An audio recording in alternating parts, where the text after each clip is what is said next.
so one of the key reasons why we study people management, in healthcare profession is because you're dealing with a lot of people, and the idea is you need to be able to understand people both from their psychology, but also be able to work with them when you are working with them as peers, as colleagues, and when jobs are delegated, and in general, because this is a profession which is classified as a people's profession. Other professions being HR, for example, when you're dealing with a lot of people, or you work within industries, or various organizations wherein there is large dependence on human resource in general, or people as a resource in general, you'll find that this will be a classical unit which normally would be studied at level 4 and 5. Now, people management might be a slight bit of a misnomer. So people management can be interchangeably used with HR in particular. So this subject kind of, or this particular module that we are looking at doing, kind of relates to understanding how in general you work with organizations, people as a resource, and how do you manage people as a resource, and how do you work with people as a resource in general within the organization. Now, there are lots of different types of resources that we will talk about. So sometimes when we talk about resources, they could be physical resources, they could be resources which are financial, they could be infrastructural resources. But when we talk about human as a resource, in general, people as a resource, this is such resource which basically utilizes and has the capability to kind of manage basically manage other resources within an organization. So that is also one of the reasons why we look at understanding why people management as a unit has been added on to a health and social care qualification. Now, in the past, what we've done in the first learning outcome, what we did was we basically studied two things. We understood what types of structures can be present within an organization and the impact of those structures on people or staff working within the organization. So we looked at 4 different types. We can classify them into 2 different broad kind of classifications. So we talked about tall structures, or basically hierarchical structures. We talked about flat structures in particular, which are basically nothing but matrix structures. And then we talked about product or divisional structures, as we do get to see within the NHS in particular.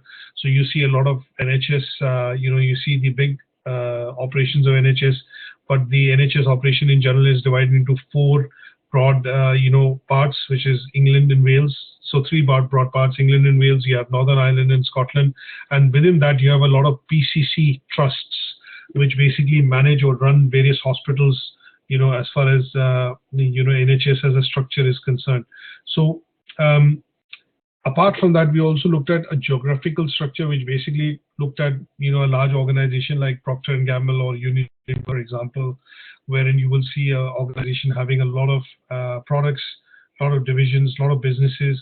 And we came across a term called strategic business unit, which basically talked about something wherein the business is large enough that it can run on its own as a unit or as a structure, but still has all the departments within it, be it sales, engineering, production, marketing, HR, accounting, finance. And the business operation is so huge that it requires its own setup or own smaller department kind of a setup within that particular structure. And that is why we looked at something called the divisional structure or geographical structure. Now, having learned that, what we want to be able to do is, when you see organizations, when we see large structures, what we also want to understand is the impact of these structures and what kind of impact it has on people working within the organization. So when you look at a large structure which has lots of departments, lots of people working within it, you will typically see a particular kind of leadership style, or a person leading the team showing a particular style while working within the organizations. So the idea of taking this a bit further would be to study learning outcome 2, and in learning outcome 2, what we will look at primarily will be what impact does the structure of the organization has on the culture. And because of the culture, it creates or it provides the environment for that culture, we see different kind of management approaches and leadership approaches or leadership styles actually coming into the organization. So sometimes you would have come across terms like, I work within an organization and, my boss is pretty much, follows a dictatorial style. or you work within an organization and people generally talk about their colleagues or people within the management saying that, okay, the person is very easygoing and, he lets us make all the decisions. And that is where we get to see a laissez-faire or a people-oriented style of, leadership coming in. So here, what we will do in this particular learning outcome will be to understand in particular the various approaches that we get to see because of the structure within the organization, which lead to the creation of a different managerial style and also a different style of leadership. So I'm just going to go through some of the slides. This particular topic, quite easy to understand and will be self-explanatory as we go along. But while I'm going through the slides, and if you feel that you have any questions, just feel free to ask me. And what I'll try and do is kind of give you some examples of contextualizing it into the healthcare environment in general.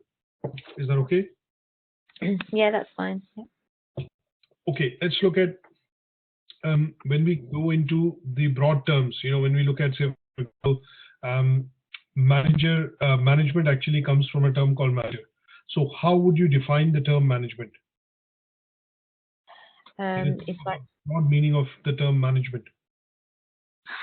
It's like leading or guiding like a team of people to reach a goal, or I'm not sure. Pretty correct, pretty much on the spot. But I think what I will do is what you've said, I'll add that, okay, you'll have here we are looking at creating a big distinction between manage and lead, because these are two terms which we do get to see being interchangeably used, but both of them can have different meanings in different contexts. So there are two different distinct terms. So when we look at manage or when we look at lead, I think there's a clear differentiation. So when we look at the term manage would mean, as it talks about itself, when you say manage means you're trying to manage a thing, or you're trying to deal with a particular thing, or you're trying to control a particular thing, and that would mean management. So for example, a simple case would be if you imagine a child, or if you have a remote control car, and if you're trying to steer that car or steer that basically remote control toy, forget the car, let's look at drones nowadays, which we mostly use.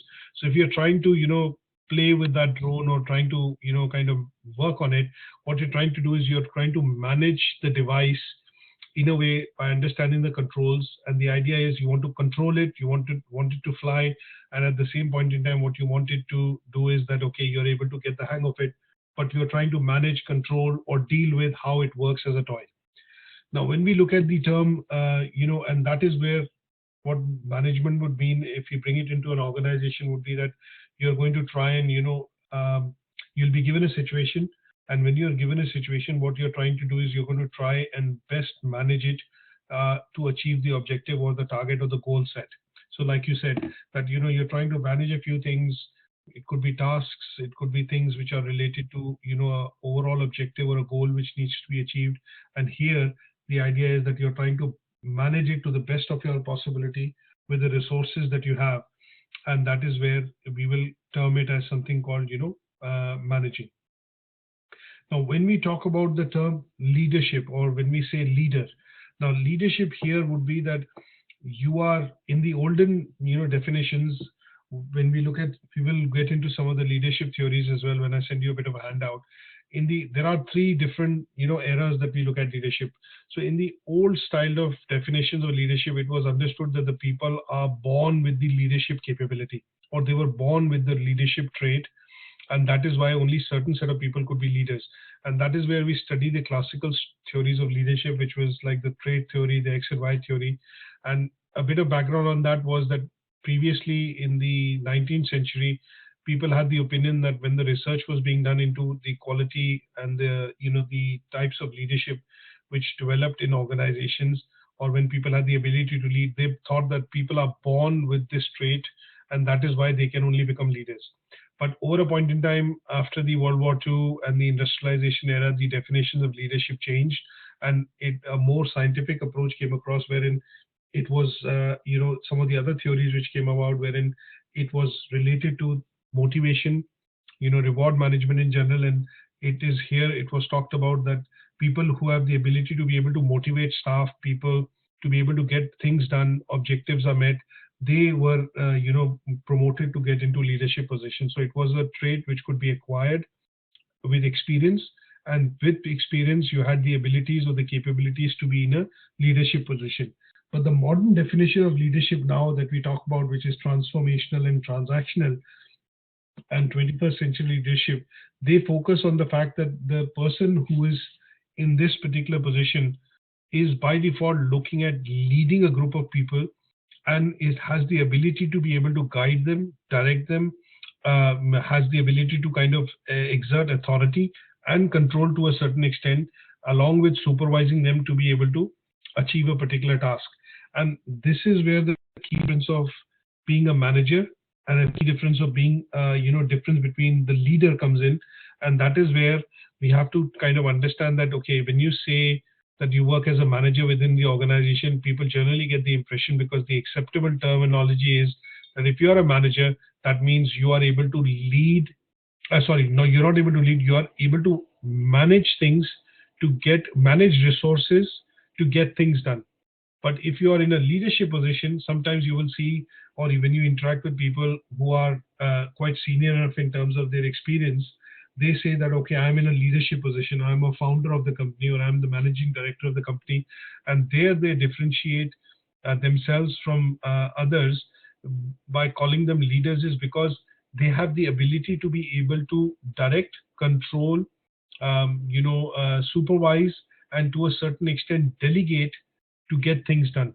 And that is where the differentiation between manager and leader, management and leadership, and somebody who's in a position to manage and work with resources, and somebody who's in a position to lead and do the decision making on that side, would be classified as a leader.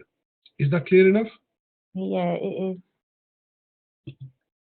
So when we look at quoting examples of how management can be best seen in terms of grassroots levels or in terms of working, is we get to see that a lot of these retailing financial services organizations, even for example NHS as an organization, we do get to see that they are so effectively managed, because when you get to see that, okay, within a practice, within a surgery or within large practice, you normally see that there are one or two practice managers, there are some GPs and doctors, there are some nursing staff, and there is a whole host of other people who actually work and support the operational side of things. Now, the ability for the practice manager to be able to manage all these resources, to do the appointment system for the GPs, making sure that the targets are met with which are being set by the government in terms of, the GPs need to see, say, 75 patients per week to be able to, kind of do justice or be on contract, and some of the other relevant targets which are set by the CQC. That is all being talked out in the context of being managed. So if you go to a local surgery, or you're registered with a local surgery, and you go there as a patient or as a consumer who's registered with the surgery to receive services, you get to see what is the management side of operations as far as that is concerned. But when it comes to, when we hear of news that, okay, this and this new technique has been developed, and this has been a pioneering research which has been done, you do get to see that here you do not get to meet people at the grassroots level who are actually managing operations, but you get to meet leaders who have substantial years of experience and have been doing a lot of research and development, and that has led to the creation of a new drug or a medicine or a treatment.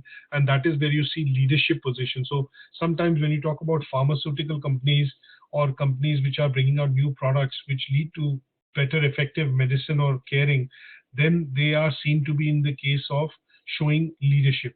So when we look at, say, AstraZeneca, you look at GlaxoSmithKline in terms of organizations, they are kind of pioneering research now, or showing. When we use the word pioneering, what we try and mean is that they are working towards being in a leadership position to bring out a cure for cancer, to bring out a cure for next particular thing. And that is where we get to see that they are trying to be in the leadership position.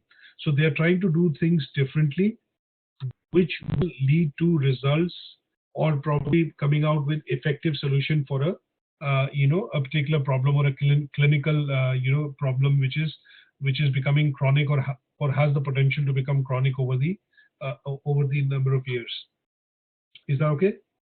Yeah, that's fine. When we look at next slide, I've talked about it briefly, but just looking at some of the key points here. So when we talk about functions of management, so I work as a manager within the organization. Okay, what do you do? So when you think about being a manager, you think about keywords like planning, organizing, commanding, coordinating, and controlling. So because you're going to be dealing with a lot of resources, whether it's physical, infrastructure, financial, or human resources, you're effectively looking at utilizing these resources to best meet the objectives. And here, when you think of terms, you're thinking of terms like planning, organizing, commanding, coordinating, and controlling.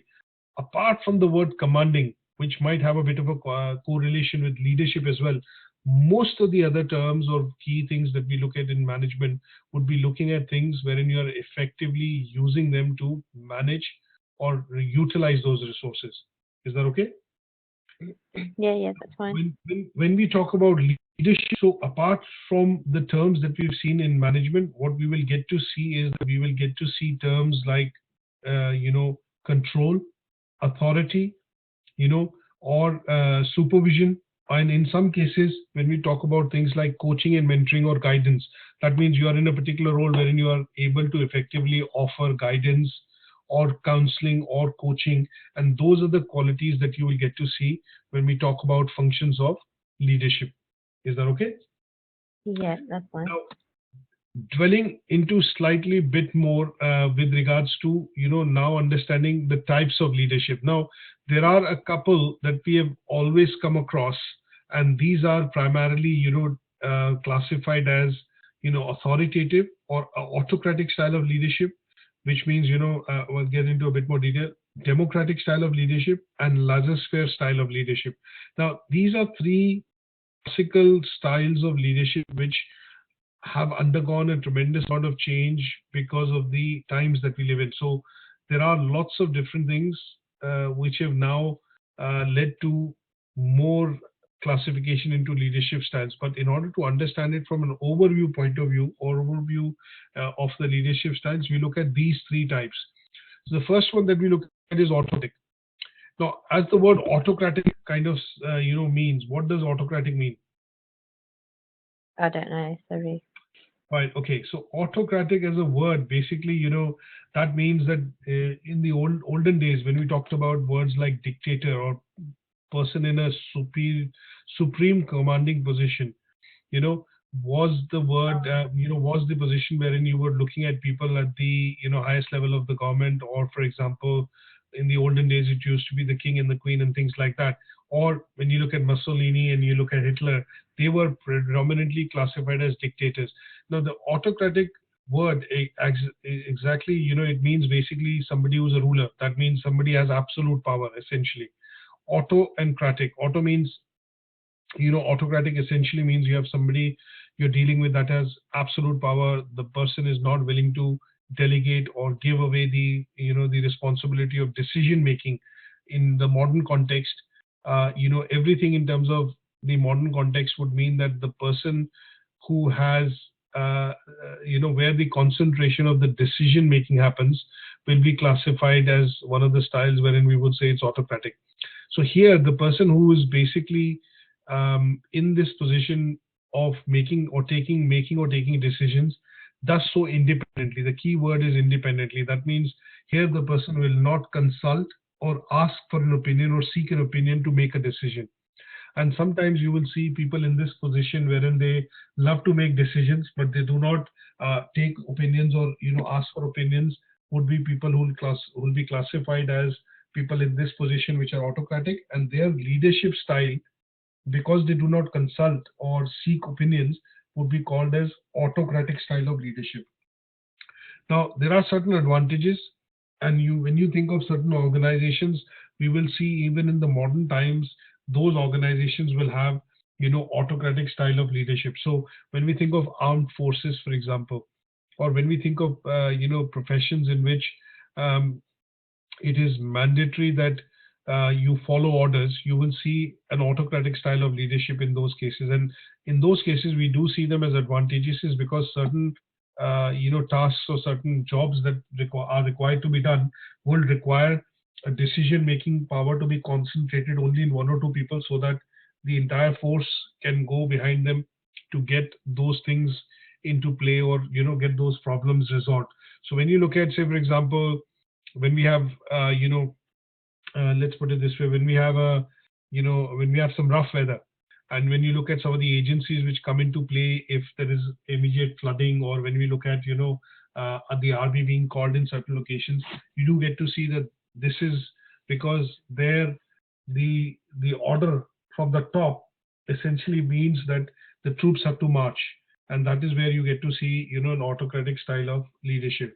Now, some of the disadvantages are that because there's only one person who's making the decision or has the absolute power to make those decisions, would mean that in some cases that could lead to poor results, or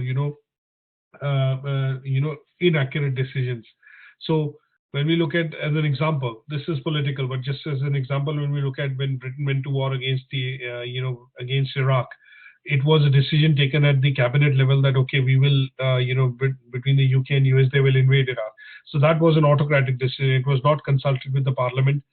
And that was a decision taken by the cabinet or the prime minister at that point in time to go into war. And that had severe consequences. So it is that if I look at with a bit of hindsight, we will say that, okay, it was a poor decision. There were no weapons of mass destruction, blah, blah, blah.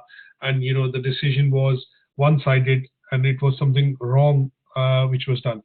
So the disadvantage here is that it leads to sometimes some of the facts are obscured and you do not see the entire picture because there's only one person making that decision.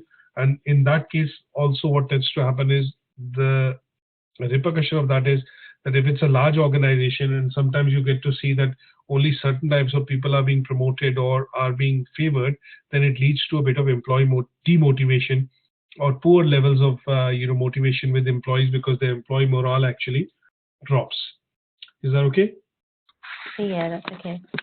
Now, when we look at democratic style is opposite of autocratic, wherein here the leader encourages participation from the team or the team which actually works with the leader or the person in the leadership position.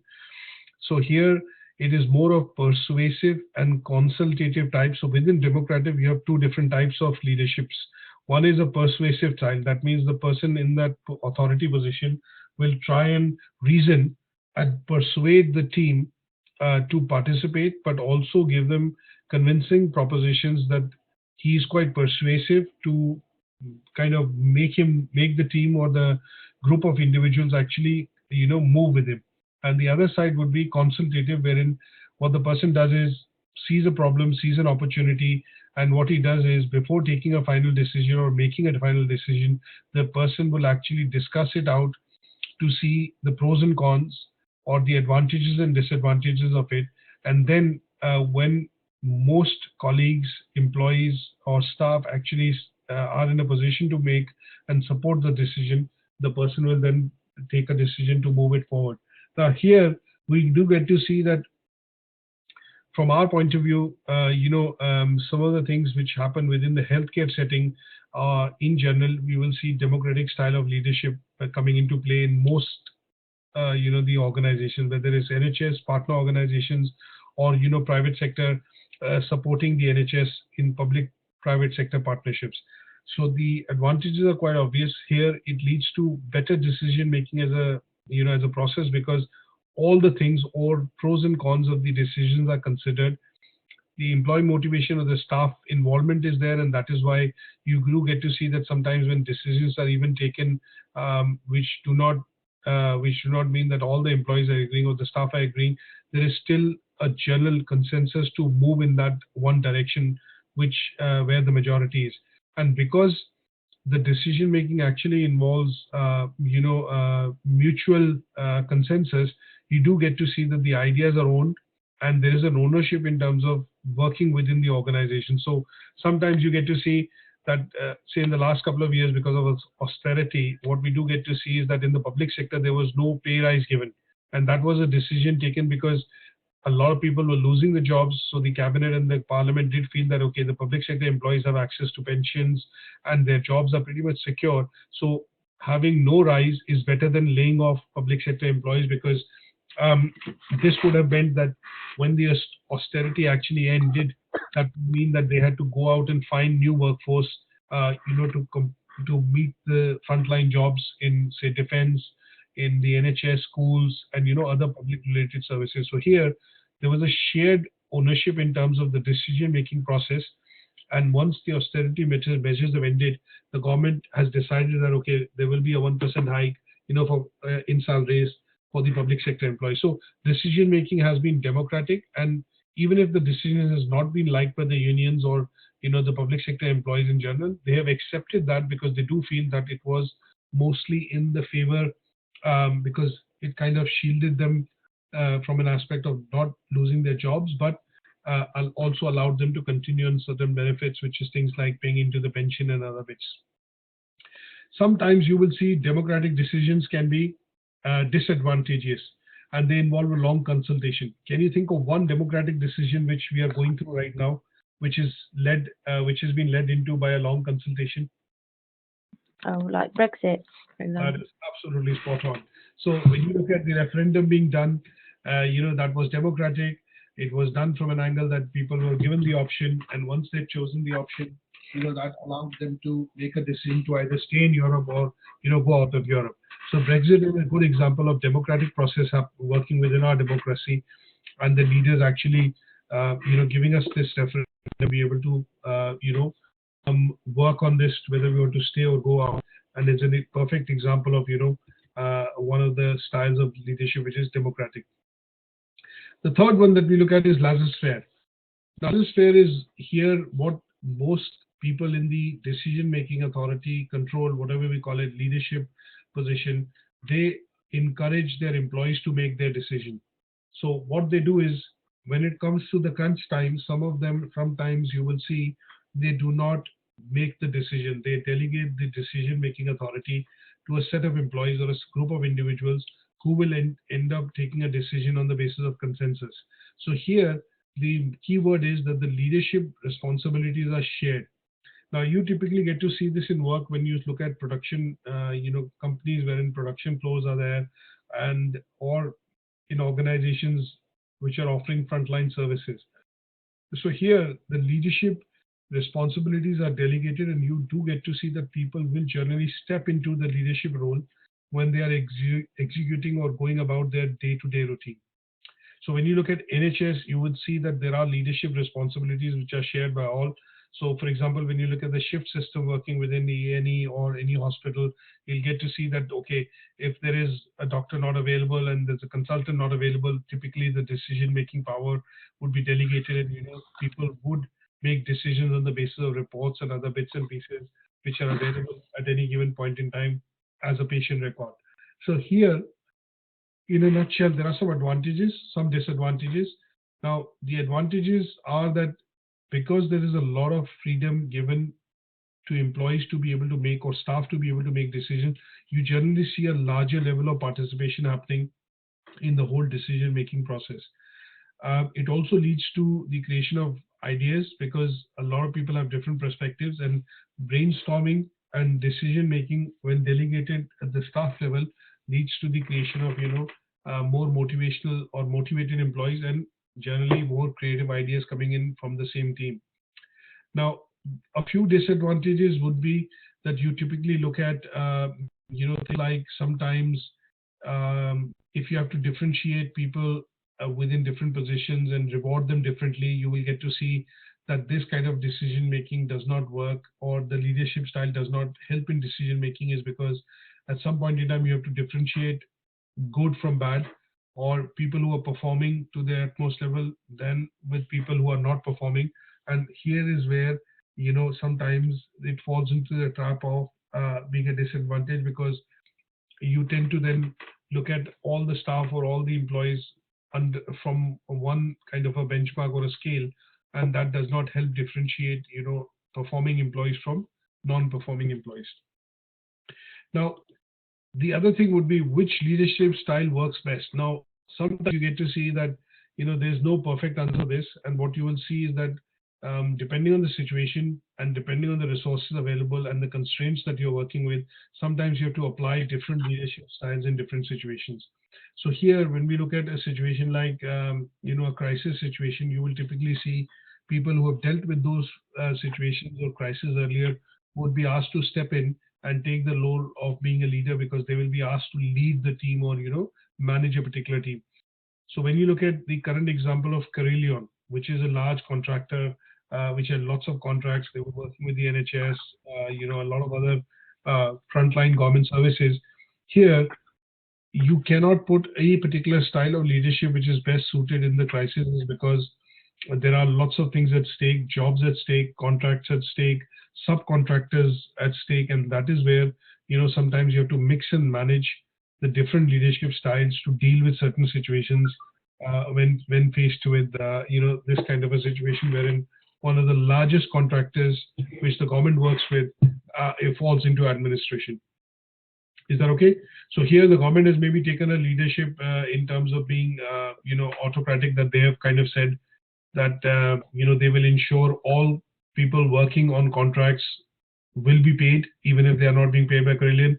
Subcontractors, who have not been paid, will be paid by the government, and they've taken the books, kind of, the ownership of the books in terms of making sure that the work does not stop and people continue to work and do not lose their job. So they have taken a decision which is more or less autocratic, because it goes in favor of saving jobs, and then goes in favor of just bringing in normalcy in the operations, even though the whole organization has gone into administration. The democratic side of decision making will happen when PwC steps in as an administrator, and they have to make decisions. So what they will do is they will look at various services being offered, various contracts being run, whether people being employed, and they will make a consultative approach in terms of making decisions, wherein they will say, okay, this is a non-essential service. They will consult with the employees, and then and only then they will make them redundant if they do feel that they're going forward, that will not work for the organization, and also will not work for the staff or the person involved. And largest sphere would be wherein I think it might not be applicable in this case, but these two leadership styles would be applicable maybe in the position which Carillion currently faces. Is that okay? So this is like a small case study that you can look at, is which leadership style actually works when we look at leadership in crisis, specifically when a large contractor like Carillion, which has gone into administration. Is that okay? Yeah, that's okay. Okay, good stuff. Now, just briefly going into the theories of management, which I was mentioning to you earlier, that which has led to the creation of leadership styles. Now, there are 5 broad categories that we look at of management theories, and they are, I'm going to be kind of, talking them through in a few brief slides subsequently, but I'm also going to send you a handout which will detail them out for you to be able to study in a bit more detail. Now, the 5 broad theories of management include scientific, management, bureaucratic, behavioralist, which is primarily based on the, human relation or HR approach, and the last one being contingency school of thought, or the modern side of things, which we do get to see in management. Now, this is the concept of development of management in general, as it's happened over the centuries or over the years, as our society and structure has actually shaped up. So when we look at pre-industrialization, it was mostly a scientific approach, wherein everything was looked at that, okay, these are people who are born with this trait, can lead this position, or they were having something which is as by default by birth, let's put it this way. And there were some experiments which were done, and these experiments which were done primarily looked at breaking them down into various types of thinking process. And here is where you see one of the key let's put it this way, one of the key findings which came across after Frederick Taylor did some research, and this was basically then termed into or put into the category of scientific management.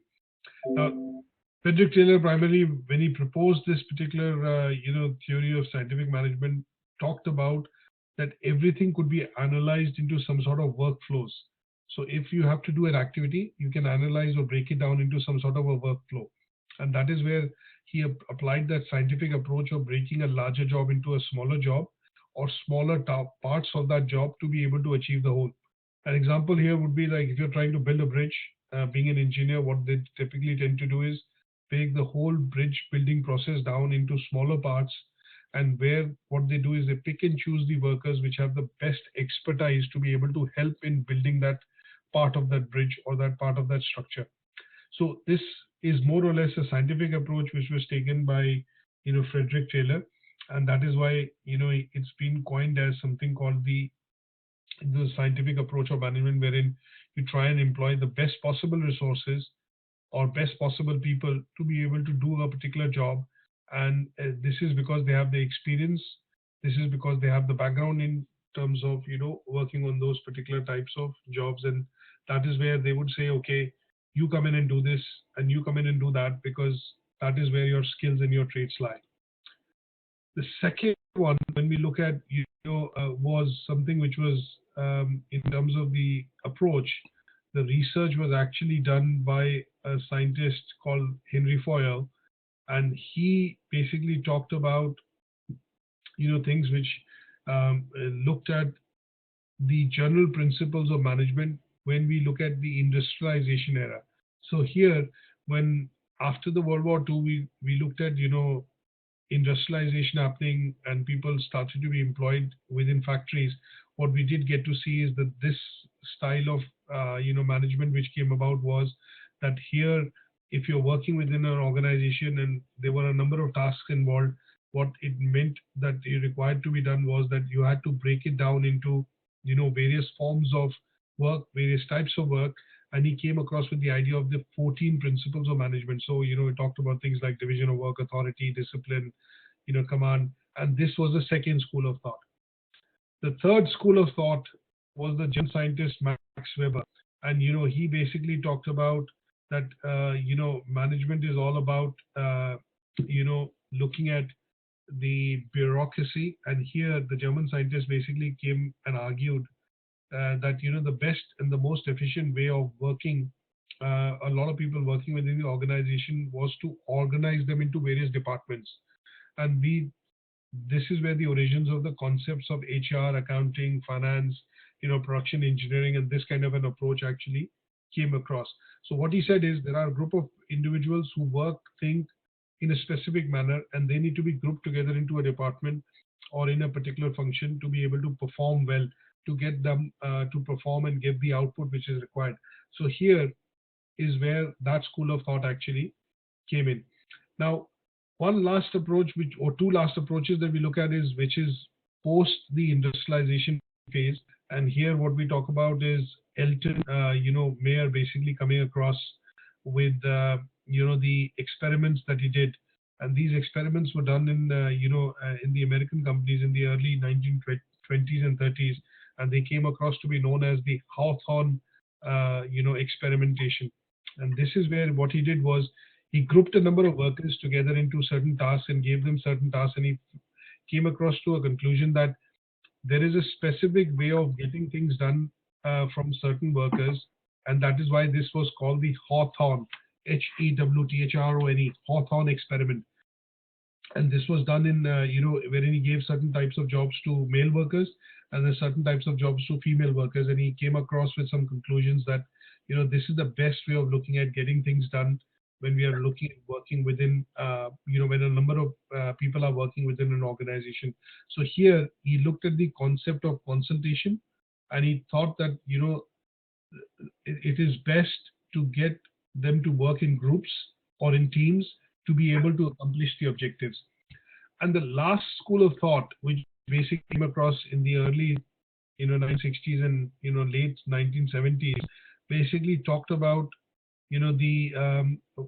were basically based on the fact that there was a scientist which is called Lupton, and he basically came across with this school of thought wherein he proposed that there is no best way of actually managing things or managing resources, and it is dependent on type of organization and the type of function which is required to be done in an organization. And he dismissed all the other theories or management theories, and basically said that okay, you can only manage resources when they needed to be managed. And that is where he came across with the idea of something called best fit. That means people who can best fit a particular role because they have the prior experience and the knowledge. And this approach then tends to be more of responsive rather than being flexible. And these are the schools of thought, which were primarily discussed when, management side of things were being looked at. Now, what I'm going to do is, I'm just conscious of the fact there's another session which my colleague is going to take at 8 o'clock, but I'm going to stop here. And what I'm going to do is send you two handouts. One is leadership theories and the other is management theories. Is that okay? Yeah, that's fine. And those two things will help us cover learning outcome 2 in order to understand how does, once the organization is formed and we see structures within organization and the culture developing, how the culture of the organization kind of shapes up management and leadership within an organization. I'm going to try and contextualize this to the healthcare profession so that you get to see examples in the handout which talk about where you see examples of management and where you see examples of leadership. Okay. Good stuff.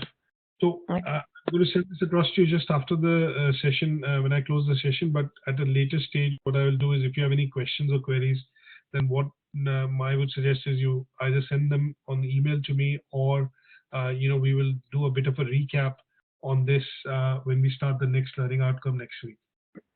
Okay, that's fine. Are we still doing the lesson on Friday?